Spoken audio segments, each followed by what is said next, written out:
Hi there Jelly Tots. Today I'm going to do a Q&A. I put the call out on Facebook yesterday for some questions for me to answer about anything at all, anything, witchy stuff, tarot, personal development, personal life.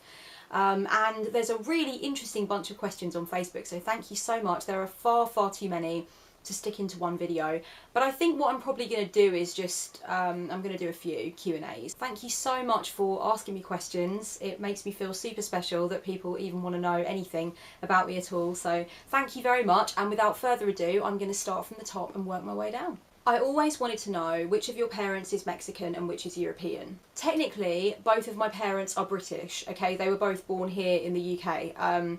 But if you're asking in terms of heritage, in terms of grandparents, then it's Scottish and Irish on my father's side, and the Mexican comes from my mum's side, specifically from my grandfather. We have Irish on my mum's side as well, coming from my nanny. I love the fact that those DNA tests are becoming way more popular now.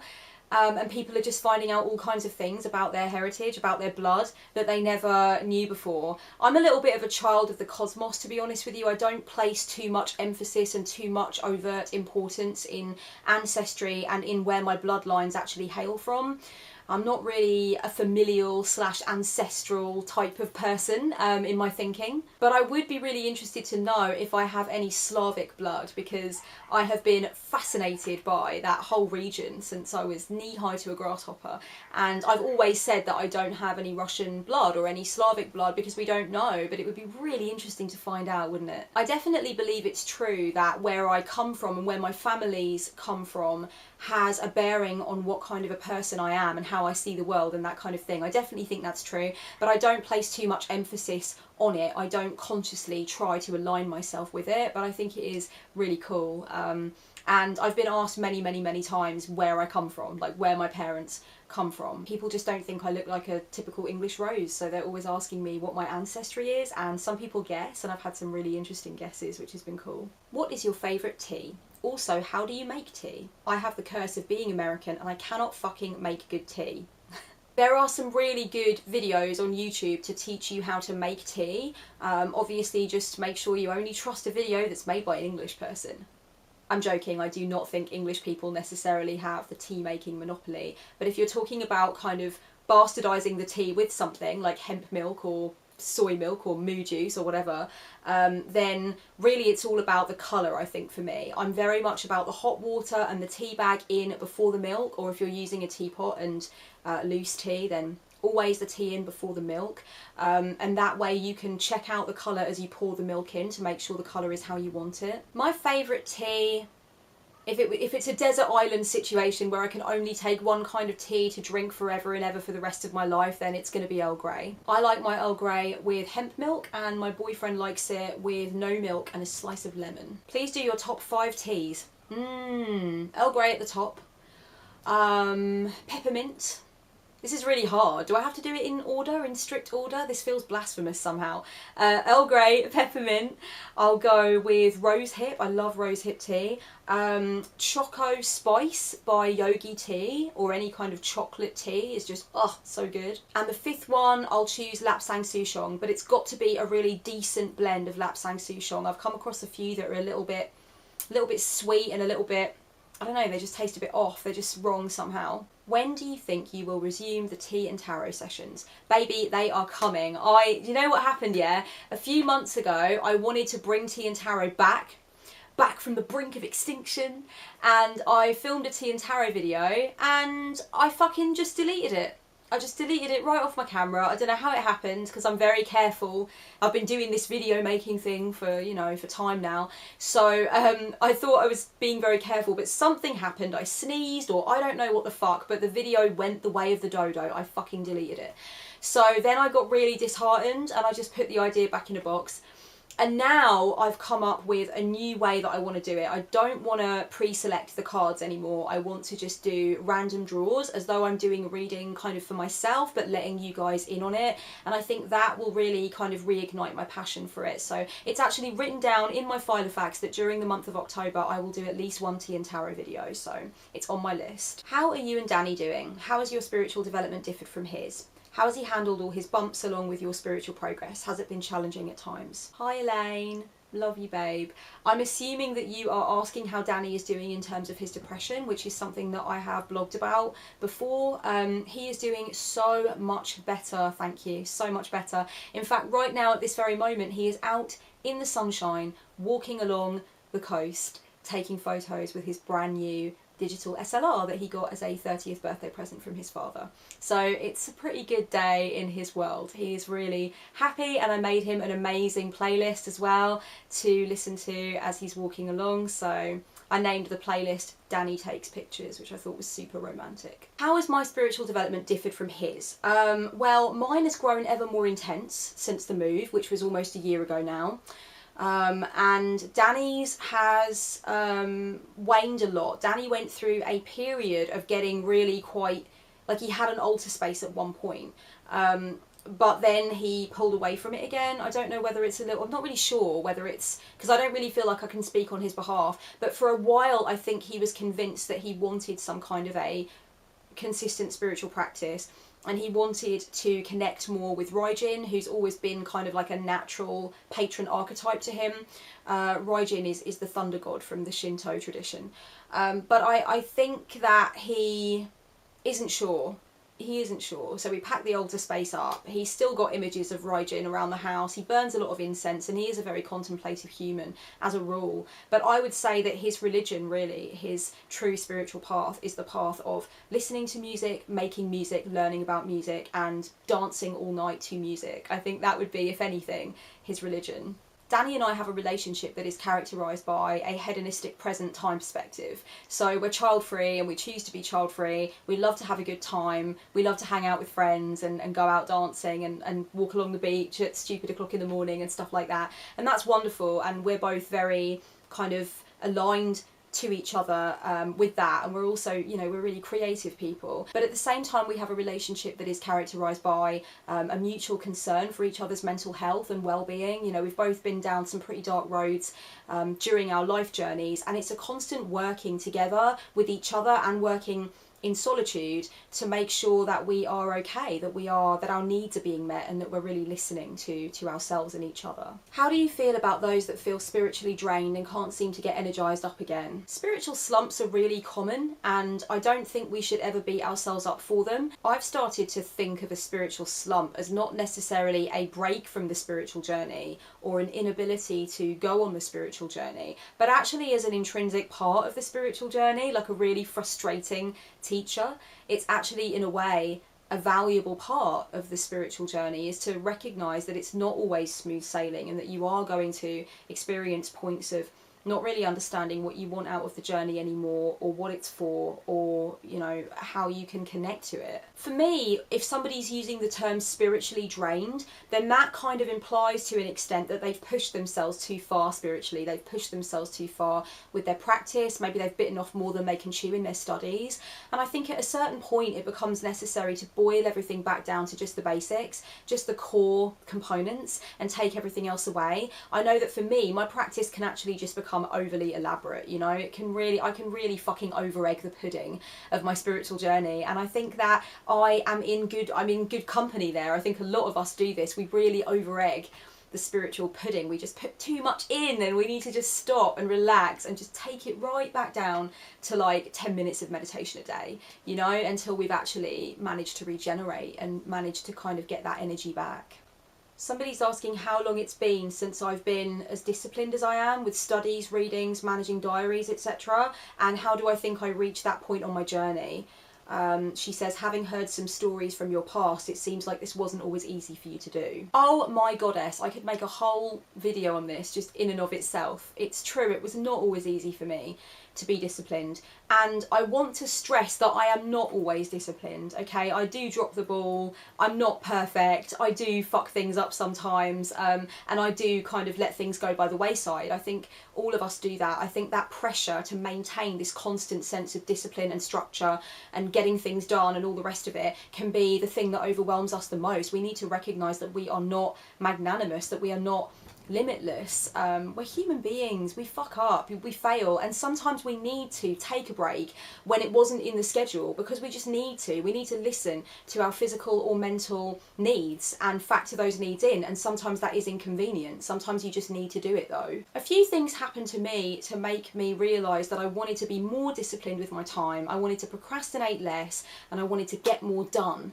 And I might make a separate video about this. I know I always say that when I'm doing Q&As, but sometimes somebody asks me something that's just so meaty and I'm like, oh, I really want to get into this, but I can't.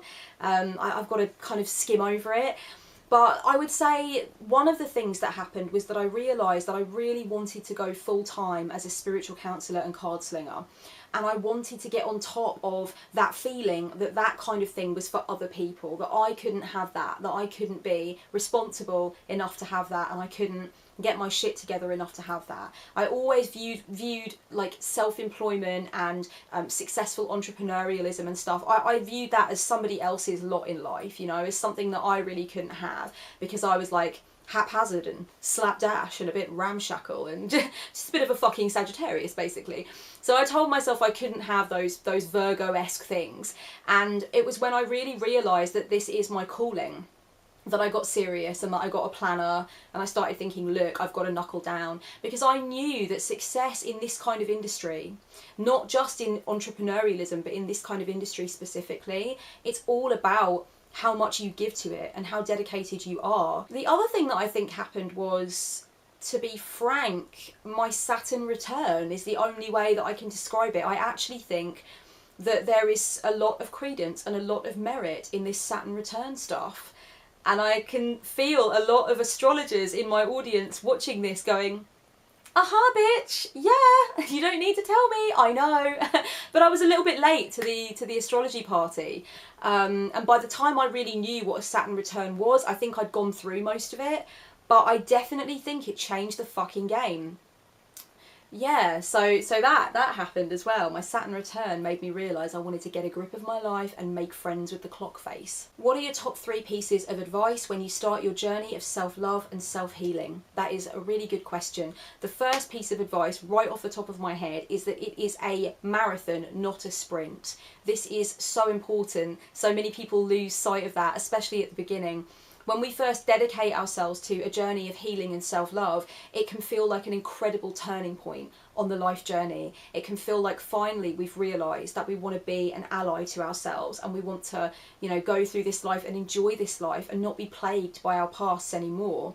And because of that incredible revelatory moment of breakthrough and illumination, we really want to get to the fucking finish line after that. We get really excited and we want to get in, get what we came for and get out.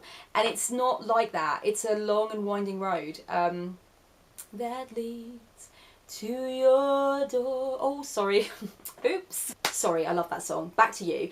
So yeah, it's a marathon, not a sprint. It's not something you're going to have in the bag overnight. It's not something you're going to be able to neatly tie off in a bow in 1 month or even a 3-month period. Don't put a time on it, and don't push for more results than are coming to you. Relax into it. It's about the journey far more, kind of, I think, than it is about the arriving. The second piece of advice I would give is, when you're going around looking at blog posts and videos and courses maybe, or resources of any kind that are designed to help you with self-love and healing and things, make sure that you realise that you don't need to take anybody's word as gospel. You don't need to swallow wholesale every single thing that a specific teacher or guide is telling you. You can take what works for you and take what resonates with you, and you can totally feel free to leave the rest on the table. It's a buffet, okay? And that's what I say about a lot of advice and mentoring and guidance and stuff. It's a buffet table, and you get to take the things that work for you, and you get to take different tools and different tips from different teachers and kind of amalgamate them together into your own personal philosophy. You don't need to listen to everything that I, for example, am saying in all of my videos. You don't need to swallow something that I'm saying if it really doesn't sit right with you or if it doesn't feel good for you. It's really important that you realise you can take what you need and you can kind of line things up together so that you've got a framework that is actually individual to your needs. My third piece of advice for anybody on a journey of healing or self-love, starting out on the journey, would be seek transpersonal experiences. Seek experiences that move you beyond the ego state, beyond the idea of self. Seek experiences that connect you up with the planet, with the solar system. You know, put your hands in a running stream, touch the exposed roots of a tree, dance underneath the moonlight. Realise that you're part of it. You are fucking part of it. That is profound medicine. That is profound medicine. Do that for yourself at every opportunity. If you could time travel, what year or century would you go to and why? Also, could you live in that time instead of just visit? I was actually asked this time travel question in a former Q&A, and I'll leave that Q&A below and let you know what time you need to go to actually listen to my answer to that question. Could I live in a time period that I travel to, or would I just visit? I would probably live in any time period and location where there was a matriarchal society and a goddess-based religious practice. I think that would be right on. Do you believe in the Fae? I don't know that much about the Fae, to be honest with you. To my understanding, we're talking about fairies, but not necessarily in the context that we know and love them from like Victorian thought or whatever, like flower fairies kind of vibes. So I'm assuming what we're talking about really is like elementals that kind of live in certain places to do with nature, and I think the Fae have different names, like the dryads and stuff like that, or maybe that's different. See, I don't fucking know anything about the Fae. So yeah, it's obviously not something that's gripped me enough to really look into it, but I definitely have a lot of animistic feelings about reality, about this consensus reality that I'm in now. I have a feeling that not only is everything invested with life in some way, but that things are invested with character, with spirit, or with protective spirits or energies of some kind. You know, I'm totally down with all of that, but I haven't necessarily gotten my head around the Fae per se. And the other question from this person is, have you had any personal experiences with fairies, ghosts and spirits? I have had experiences of feeling something pretty ungroovy in the woodshed, like experiencing bad juju when I walk into a room, around certain sites that I've visited, in certain houses. I just get a feeling about something. My partner and I stayed in a house where I was staying with my mum, and in the room where we were staying, I didn't really get too much of a weird feeling off of it, which my mum thought was quite weird considering I'm a fucking witch. But my boyfriend did. He woke up and specifically said to my mum the next morning that he didn't feel right in that room, and that was when my mum spilled the beans and said, you know, that the couple that lived there had been told by somebody that there was like somebody of that persuasion that said they could connect with ghosts, and you know, that they'd been told that there was something in that room. So that was interesting. I've definitely experienced something once as well in another house that my mum was taking care of. My mum's got a weird job. Yeah, so we were in this house and I was alone in this room. Oh, do you know what? It gives me the heebie-jeebies just thinking about it now. There was something in there. There was something fucking in there. I don't care what anyone says. And to me, it felt like an adolescent girl, and she did not want me in that room. And needless to say, I got the fuck out, ladies and gentlemen. I ran! How in your spiritual work do you deal with magical self-doubt? I know that doing deep shadow work is a part of the process, as well as releasing work, and those things I've been working on diligently. What I'm talking about is that swing from feeling full of life and its possibilities and magic, to thinking that although you may be doing the work, the magical part of yourself just is not there, or that you are kidding yourself about your own level of personal power. That is a really good question that again may warrant its own video at a certain point.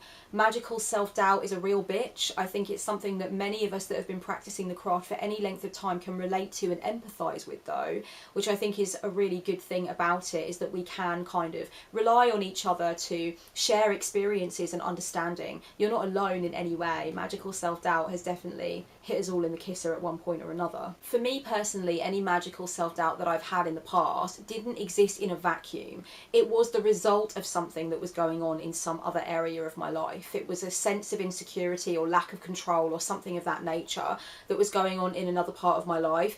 And I've actually been able to kind of troubleshoot and recognise that that's what's happening. And actually then, through discovering what's going on that's making me feel as though I lack that personal power and I lack that magical agency, I can start to work on that, and then the magical issue kind of rights itself. Sometimes it can also really help to just remind yourself of how intensely magical this life is. Take a look at the processes that exist in nature, the discoveries that we've made in science and technology, just whatever it is for you that really switches you on. I know that for me it's art and the way that art makes me feel. It's the emotions that art elicits from me that makes me feel like something truly alchemical and transcendental has taken place. And for me that can be super magical. It can just remind me that magic is everywhere. The pure potency and potential is constantly coming into beingness, and we can witness it, we can observe it, and if we can observe it we can tap into it and we can harness it. I would like to know if you have tips for how one could dress to thrill their inner child. That is such a good question. Yeah, I could not only make a video about this, I could make a fucking channel about this. I won't, because I've got my hands full with this one. But yeah, dressing to thrill the inner child. I think I've done that today. Do you guys think I've succeeded today? I think I fucking have. Go me. When you're a kid, you see something that you're interested in, that lights you up, that inspires you, that you want to touch and taste and whatnot, and you want it, you want to experience it. So if it's food, you want to eat it. If it's like a park, you want to go and play in it. You know, you want things, you know, you're hungry for experiences, you're curious about these things that have caught your eye. So for me with clothing, it's the exact same way. When I see something and it just makes me feel like, oh, and I get this feeling of excitement and this feeling of adventure, I want to wear that. That's what I want to wear. So that's what you're looking for. You're looking for that feeling. For you, it might feel a little bit like walking past something and just catching it out of the corner of your eye and then kind of like backing up and just being like, hold up, hold up, hold up. What the fuck? That is so cool. I went vintage sportswear shopping with my man badger just shy of his 30th birthday, and I found something that made me do this. Let me show you. Let me go and get it. Witness the power of my Puma track jacket. Oh my god, look at it! Yeah. Also, look what else I got in Camden Market. I think it was like 2 months ago. Look! Angels with AKs! What? If you American friends would allow me to steal a phrase from your side of the pond, this is off the fucking chain, is it not? Is it not? I ask you, I beg you, tell me the answer. What are your favourite archetypes to work with and why? Oh my god, I thought nobody would ever ask. Okay, so there's a particular archetype that I fucking love, and I can only refer to it myself as a spiritual gangster. And it's basically that person in the films and the books who comes along to do battle with a poltergeist or a spirit or a demon of some kind. And they always come along when they've been called upon by people who have tried to get rid of this nasty energy in like normal ways, you know, like by shooting it or by taking someone to a psychiatrist to like get rid of it through the power of psychology or modern medicine or whatever. In The Exorcist, the spiritual gangster is like the old priest that comes along, you know, that bad man priest that's been out in the Middle East, and he comes along and he's like, oh shit, I'm gonna do the work now, I'm gonna do the business, like concentrate because this is how it's gonna go down. That's a spiritual gangster. Oh my god, there's such an amazing spiritual gangster in a film. Now, what is the name of this film? He's a Jesuit priest, and it's just, he is 100% spiritual gangster to the maximum. Hang on a sec.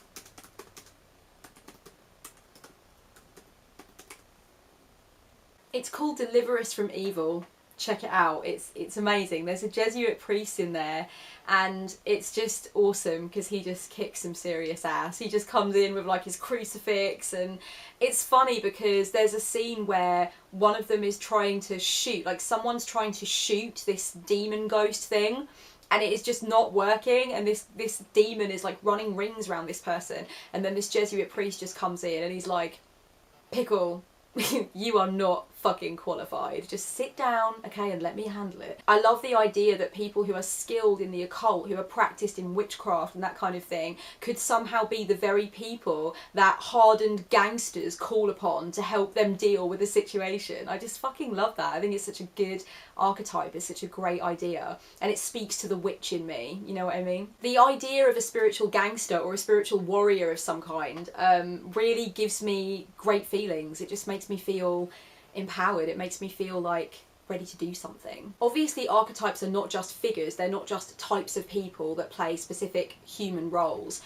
There are all kinds of different archetypes, like the shadow is an archetype, the persona is an archetype, you know. And with that being said, a couple of archetypes I'm really interested in at the moment are the archetypes of the divine feminine and divine masculine. I've been working with them on and off for about 3 years now, I would say. And, you know, the divine feminine and divine masculine are not necessarily human figures in any way. They are overarching energies on a kind of binary scale, and they are kind of split then into loads and loads of children, if you like, that are more representative often of human figures. Obviously, they can also be representative of characteristics as well. But yeah, I'm really interested in the interplay of yin and yang, or feminine and masculine, and what that means in terms of deities that we work with, what it means in terms of modern society, what it means in terms of jumping beyond our understanding of gender as it exists now. I'm just super interested in those archetypes, and for me, the divine feminine has been the most healing archetype in the last 5 years that I have found, that I have really connected to. I think it's fair to say for anybody that's watched me for a while that the idea of the goddess of death, the queen of death, this idea of a lady of death, if you like, that has always been an enchanting archetype to me. I am very much kind of an amateur thanatologist in a way. I would actually love to do a series on the channel at some point about death, coming from kind of a spiritual and cultural standpoint. I think that'd be really cool. And I just think, you know, ever since I was very young, the archetype of the death goddess, or the queen of death, the bringer of death, and the idea of the life-death life cycle, all of those things have really spoken to me. Obviously, I love the archetype of the witch as well. And the archetype of the queen is coming more into my consciousness with Joanna DeVoe's Year of the Queen, and me thinking about what that means to me. And actually, one of my middle names is Regine, which means queen, and I gave myself that middle name. And that was about 5 years ago now. So obviously the queen archetype is important to me because I actually selected that as a middle name. So yeah, the queen archetype is strong in me as well. How did you start out providing spiritual counselling? Was it friends and family, or strangers who you offered your services to first when building up practical experience? It was friends and family. I've always been approachable. I have very often been that person that people have come to with their issues or requested advice from. And I've been slinging cards since I was 14, so the first practice readings that I ever did were on my mum, and I've spoken about that before on the channel, and I still do tarot readings for my mum now. But I've improved a lot over time. So yeah, it was friends and family that were my kind of guinea pigs in a way in terms of the tarot, but in terms of just offering advice and guidance and stuff, I've always been someone really on and off through my life that was relied upon for that, because I've always been pretty good at holding space, and I've always been really interested in people and interested in their trials and their tribulations and what their thoughts are, so I'm quite a good listener. And I remember a friend said to me recently, just a few weeks ago, that she said, "You're as good a listener as you are a talker." And I thought that meant a lot to me. That really meant a lot to me. I started to trust myself more over time to do tarot readings for people that I'd only just met, and then I did some test readings on Eclectic Tarot Forum, shout out Eclectic Tarot Forum, to kind of test my abilities with strangers, and that was right before I started thinking about going professional. So I really knew that I had to branch out not only into practicing with complete strangers, but also practicing with doing online readings. So I did a lot of test readings.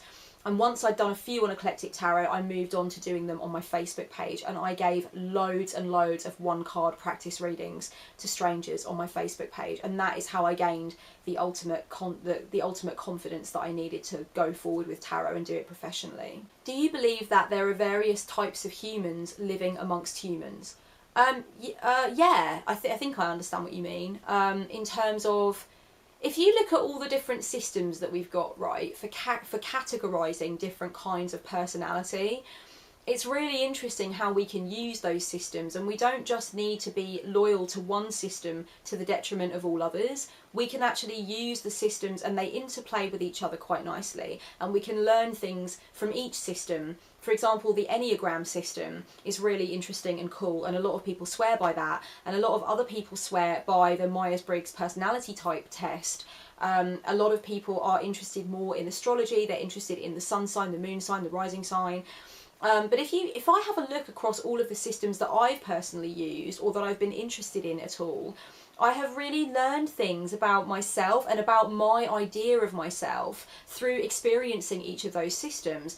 And I also can identify what other people are in accordance with each system. If I think about my family members and friends and people I know, and I use that system and I place that system rather like a piece of acetate over the person or situation, I can see where it falls inside a specific system, you know? So in that sense, yeah, there are different types. You can even boil it down to the binary system of classical and romantic thinking, or if you want to look at it the Freudian way, that would be Apollonian and Dionysian thinking. Two different ways of viewing the world, and one way is more strategic and sensible and scientific and more to do with accuracy and maths and knowing, you know, something beyond all doubt and testing something beyond all doubt.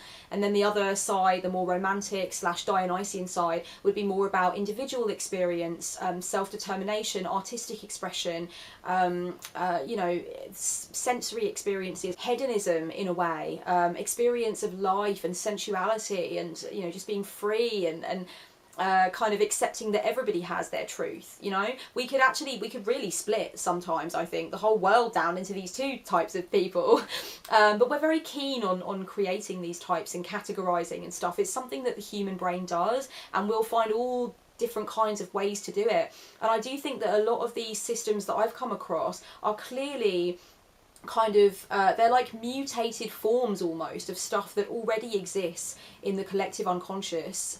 And I think that's why some systems make so much sense to us, because there's already a blueprint for them in the muddy depths of the psyche, of the human psyche, the shared psyche, the shared land that we all walk around on without really knowing it. The Myers-Briggs personality type indicator thingy is really interesting, because it was really just designed as a way to not only understand Jung's theory of typology, but also to allow us to springboard beyond it and use it in a more accessible and practical way.